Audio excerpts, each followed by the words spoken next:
Welcome to MCN and the 2026 Ducati Multistrada V4 Rally.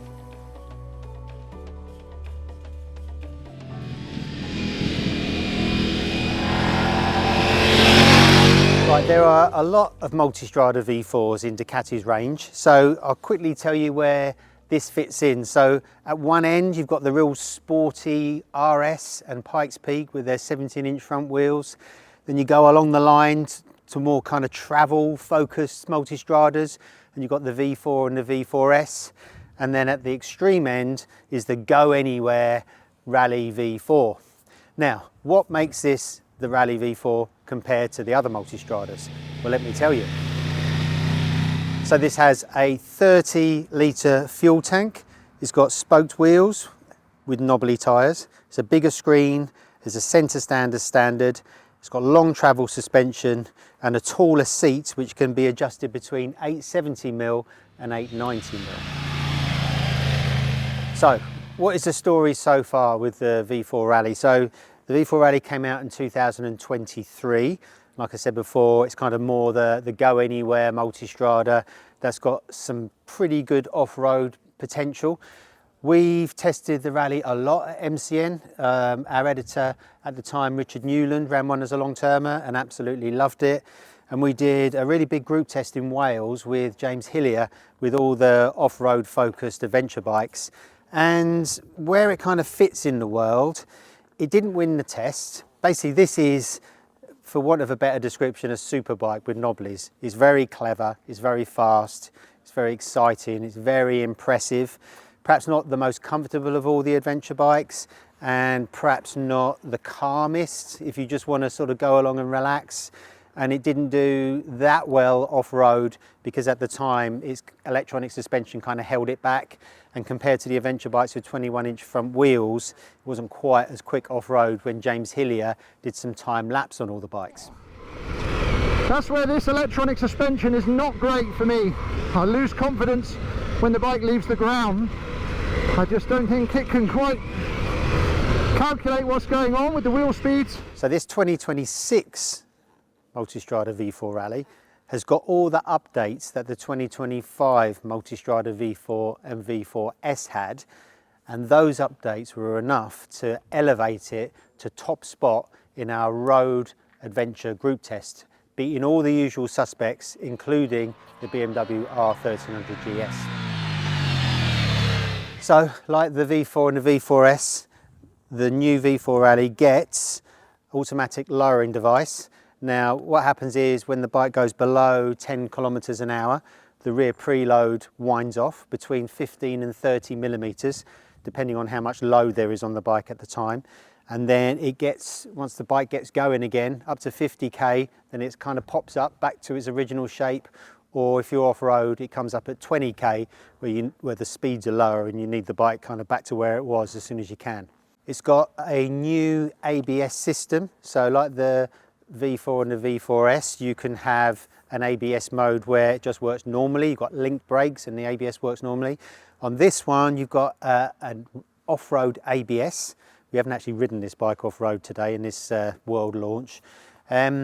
But the off-road ABS works in a way that a lot of bikes you can disable the rear ABS for off-road, and this kind of does that, but it also gives you a bit of a dab of rear brake when you're on the front brakes as well, just to help you stop. So it doesn't completely disable the rear, but it helps you a little bit.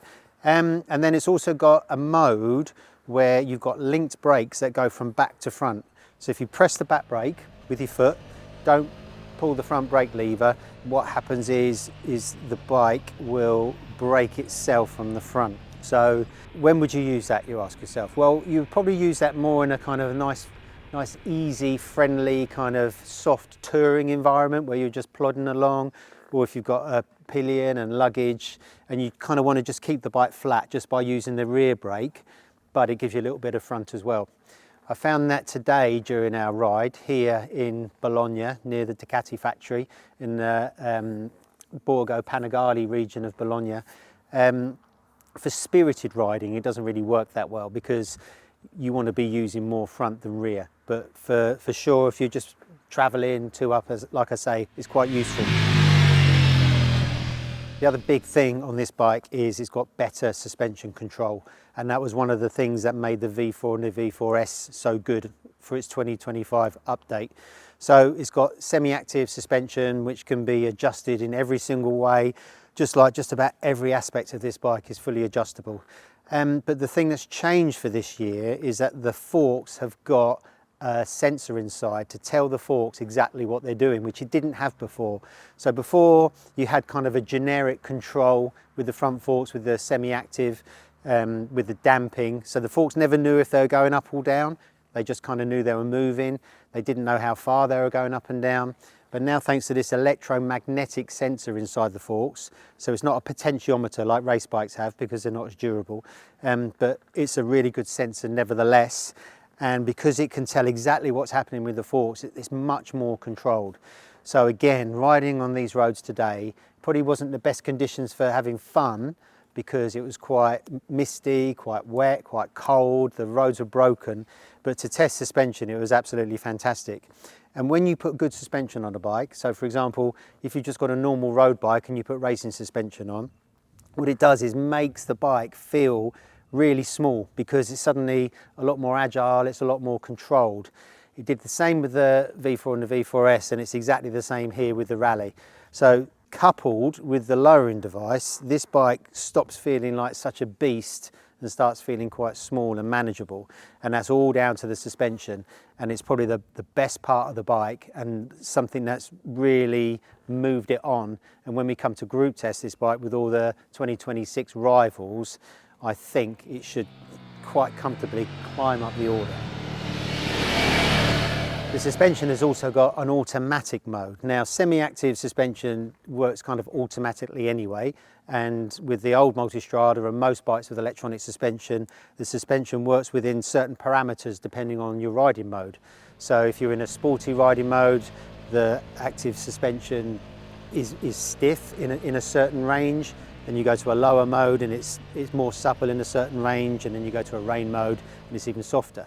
This bike's got that, but it's also got an automatic mode which you can just put in, and the bike senses the way you're riding and it adapts the suspension to suit. So we've been trying this today, and you just stick it in auto and it just deals with everything from finding grip where there isn't much. And by the way, these tyres on these bikes, these Pirelli Scorpion Trail 2s, are immense. 1 degree, bumpy roads, wet roads, and they just grip like they're racing wets. They're incredible. And some of the grip and the poise is down to the suspension as well. So an auto is kind of a one-size-fits-all kind of mode. You can just ride in for a long time.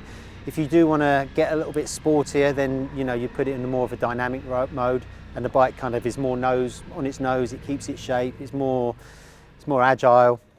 But for just long distance riding, you just put it in auto and it's absolutely fantastic. It's also got better lights, smoother electronics. So it's got a thing called Ducati Vehicle Observer on it now. So it's got a load of sensors which it works off to control all of its rider aids, but it's also got a load of virtual sensors to predict what the bike's always doing. So the bike knows where it is in space, it knows what forces are acting on it, it knows what the road surface is doing, it knows what the rider is doing, and as a result, everything from the quick shifter to the wheelie control to the traction control to the engine braking control and everything in between is a lot smoother. You've got different dash graphics, the dash itself tilts as well depending on the sunshine, so you can get it out of the glare. So the electronics and the dash and everything in between just works beautifully. It's also got rear cylinder cut, so not only do the rear cylinders deactivate at a standstill to keep down the heat, they stay deactivated at low speed, which also is more fuel efficient. You've also got a bigger rear brake disc, a handful of small upgrades, and heated grips and tyre pressure control are standard.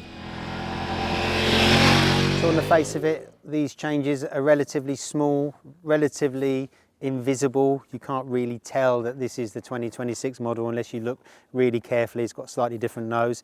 I mean, the colour schemes are really interesting. There's 2 colourways. There's traditional red, or there's this, which I think is absolutely fantastic. So you've got a brushed alley tank like a Panigale R. You've got these blue sections, black sections, flashes of red, gold wheels. It looks absolutely fantastic.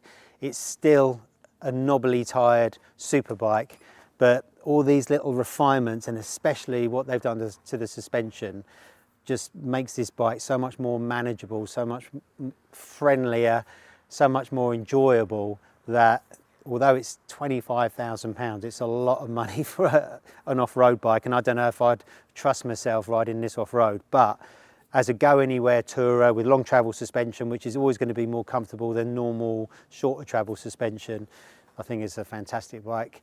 And I can't wait to ride it again back in the UK, and later on in 2026, or perhaps in the springtime, we'll be group testing this bike against all the usual suspects, and I think it should hold its head up high. So that's it for our review of the new Ducati. Hope you enjoyed it. If you want to see more videos like this, stay tuned, and they're on their way very soon.